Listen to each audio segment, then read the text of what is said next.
આત્મા જ્ઞાન વડે જેમનું તે અજ્ઞાન નાશ પામ્યો છે તેમનું તે જ્ઞાન સૂર્યની જેમ પરબ્રહ્મને પ્રકાશિત કરે છે.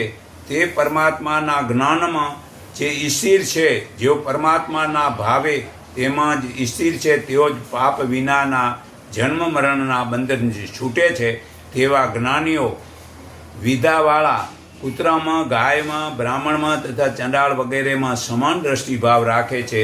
જેમનું આ મન આવા સમાન ભાવમાં સ્થિર થયું છે તેમણે અહીં જ જન્મ મરણને જીત્યું છે, કારણ કે પરમાત્મા નિર્દોષ છે અને સમાન ભાવવાળા છે. તે સમાન ભાવનો મનુષ્ય પરમાત્મામાં સ્થિર રહેલો છે. આ ગીતા અધ્યાય 5 શ્લોક 16 થી 19 પુરાવો છે. છતાં હું તમને ગીતા અધ્યાય 2 શ્લોક 49 થી 51 આગળ વાંચી સંભળાવું છું.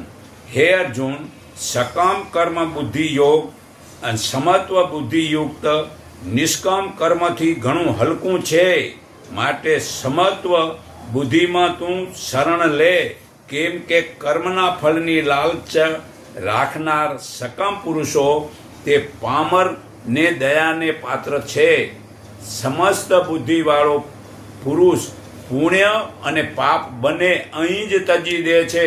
તેથી યોગ સમત્વમાં તું જોડાઈ જા. કર્મમાં કુશળતા એ જ યોગ કહેવાય છે. કેમ કે કર્મથી ઉત્પાદન થતાં ફળ તજીને બુદ્ધિથી યુક્ત થયેલો જ્ઞાની લોકો આ જન્મ બંધનથી મુક્ત થઈ અને જે દુઃખરૂપી જે છે તે છોડી અને મોક્ષને પામે છે. જ્યારે તારી બુદ્ધિમાંથી આ કચરો નીકળી જશે, આ કીચડ નીકળી જશે, ત્યારે તું સાંભળેલા અને સાંભળવાના બાકી રહેલા કર્મફળને તું છોડી દઈશ અને શાસ્ત્રોના અનેક પ્રકારના સિદ્ધાંતોનો મતભેદ સાંભળીને તારી બુદ્ધિ જ્યારે નિશ્ચળ થઈને આ ક્ષમતારૂપ સમાધિમાં સ્થિર થશે ત્યારે તું તત્વજ્ઞાનરૂપ ફળને પામીશ. અર્જુને જવાબ આપ્યો, પૂછ્યું કે હે કેશવ, સમાધિમાં રહેલા સ્થિર એટલે કે સ્થિર પ્રજ્ઞા લક્ષણો ક્યાં છે?